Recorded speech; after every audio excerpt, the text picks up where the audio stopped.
up, girl? Hey, How you feeling? long time no see. Here we are. Here we are. Finally, one of your dreams, I think. Dreams? No. Something on the plate I wanted to get done. Okay. Because it's kind of like when you're hanging out with your friends and you're laughing and you're talking, and you're like, man, this is fun. Somebody else should hear these. And I'm sure you're probably tired of hearing the same stories. So. I've heard a lot of stories.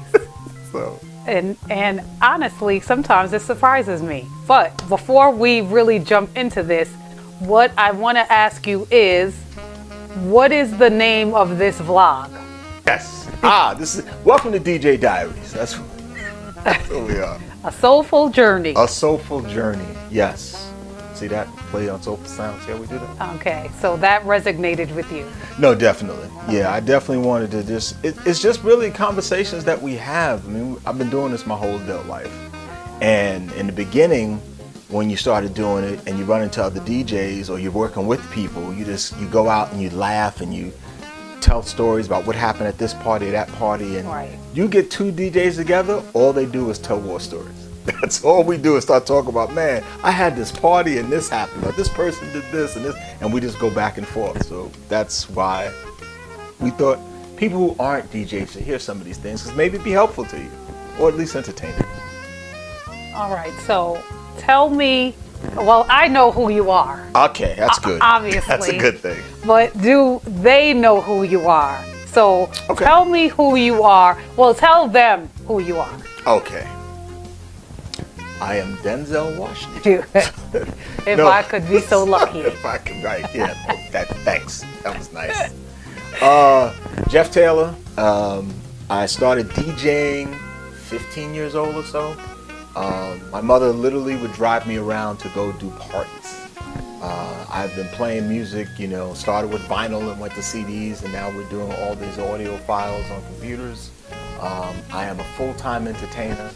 I liken myself and my other guys we work with to athletes. Athletes start playing games as a 6-year-old, a 10-year-old kid, and somehow they keep doing it to make a living. And I consider ourselves blessed to be able to do what we love, what we've done as children, and still make a living at it. I am the co-owner of Soulful Sounds Entertainment. This is the other co-owner. Hey, it's me. And we're a full-service mobile entertainment company providing DJs, MCs, lighting, cold sparks, dancing on the cloud, photo booths, all the fun stuff.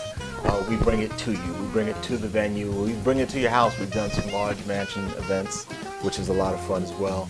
So we also travel. So we have 2 offices, one in New York City, one in Charlotte, North Carolina. And we've been to several states throughout the years and several countries doing destination weddings. The business has started out from doing family weddings and friends' birthdays, and has grown into multiple states, doing over 150 events a year, and having, I don't know, we're up to 6 or 7 different crews that we send out. And what else? Oh, we're doing do a lot of corporate stuff. That's where I come in. Started doing virtual. That's how the corporate business, virtual. When everything got locked down and we all went inside, I was in the office, in the lab, as they say, entertaining people remotely through Zoom, playing different games and trivia games and music bingo, and even doing parties where people would just spend 2 hours with their TVs on or their laptops plugged into their TVs or sound systems and literally be dancing in the living room by themselves while I played music. And from that, as we opened up again in 2022 or so, people started reaching out to us and say, hey, we had so much fun with you virtually, would you do something in person? And that's what we did. But then when you were doing it virtually, how did that happen? How did that happen? You mean, how did I get into the virtual world? Yeah. Totally. I got into the virtual world through networking. I was part of a networking group that when things got shut down, they still wanted to keep the connection together. And then I met another person networking by the name of Lauren.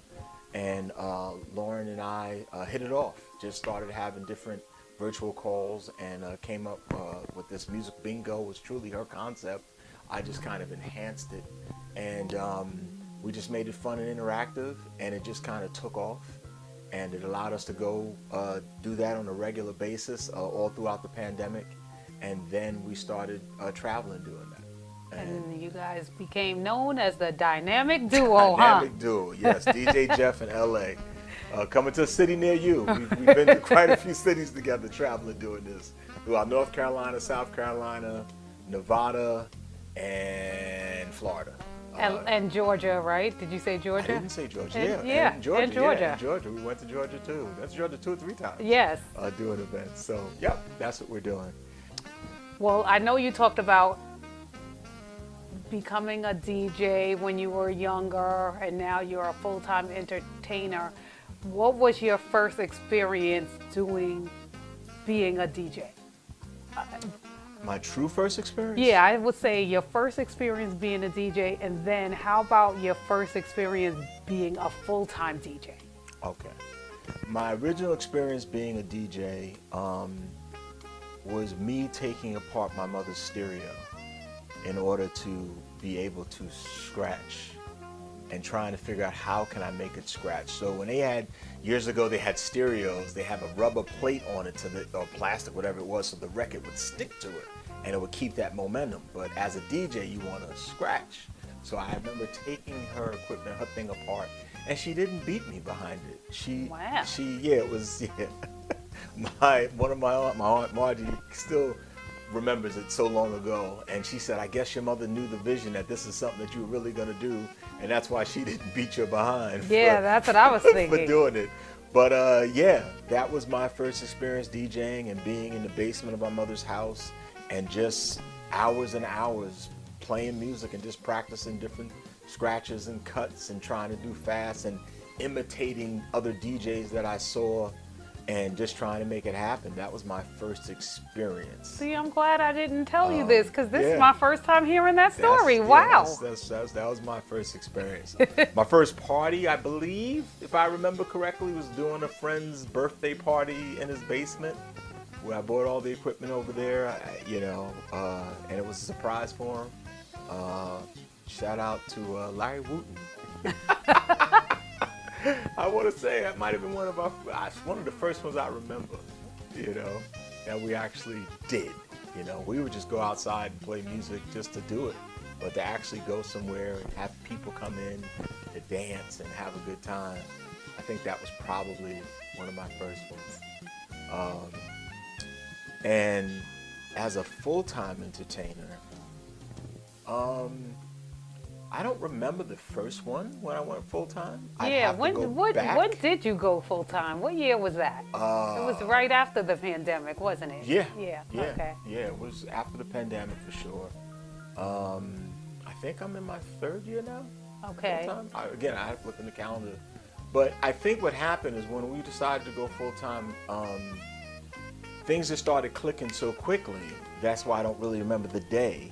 Because it was more of I can do this corporate party during the day at 2 o'clock in the afternoon and not have to check with someone to see if I can get the time off. It was just started clicking, and that's when it just started going. And sometimes when corporate calls you and they want to do things, it's a long process. But that decision, when they say, okay, it's a go, might literally be a month before. And now you got to be in another state for 3 days. And they're paying for the flights and stuff, so I don't care if it's an extra charge to get a last-minute flight, but the boss might not want to give you 3 days off. Right. Just like that. Right. So yeah, that's been the experience, but I don't remember the actual event. Okay. But I know that you were kind of concerned about being full-time. How do you feel about being full-time now and just running this enterprise of Soulful Sounds and sharing the empire woes with me? So here's the thing. The running joke is ever want to make God laugh, tell him your plans, right? So you say, I'm going to do this, and this, and then God has a whole different plan for you. So I always wanted to be a full-time entertainer because it's what I love. And it's like I teach the kids, find something that you love and then someone will pay you to do, and you'll never work a day in your life.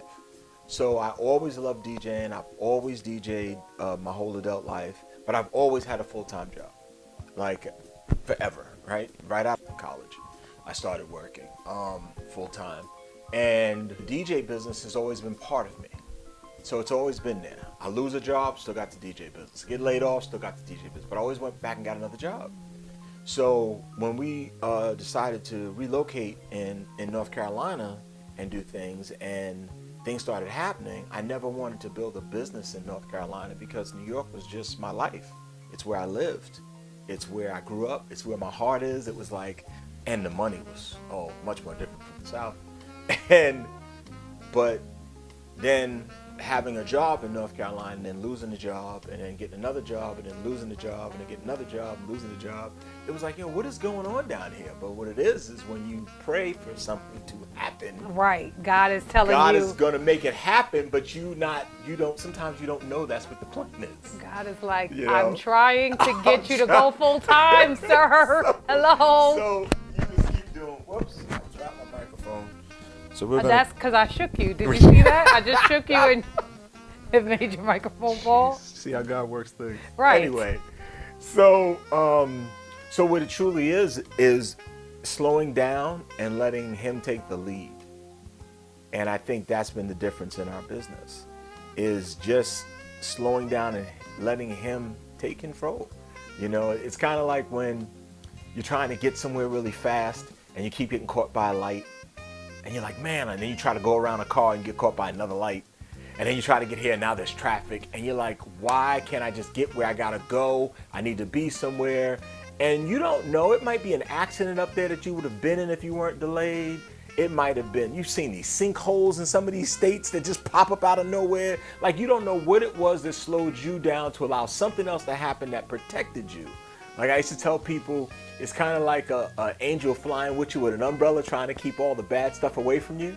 And it's just flying at a comfortable speed, but you keep running ahead of the umbrella, you know? And I think that's what was happening, is I just kept doing what I thought I needed to do instead of just going, okay, stop, pray. And trust in Him. And trust in Him. Yeah. And it was what changed in the business. Okay. It was what made the difference, where we went from, 70, 75 parties or so to 147 last year. It's what the change was for corporate to start growing the way it is. And what the change was to get you involved. Yeah. Because before you weren't. Right. and I think you were happier. I think I'm involved. happiest being by your side. She probably wrote that. I did not. She wrote that. That ain't true. But what do you think about having a partner?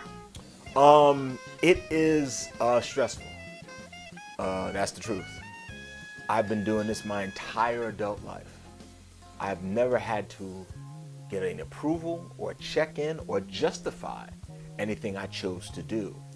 But I also know that I always look for your input because I wanted a different perspective, because in the wedding business, 95% of the bookings I book with the woman.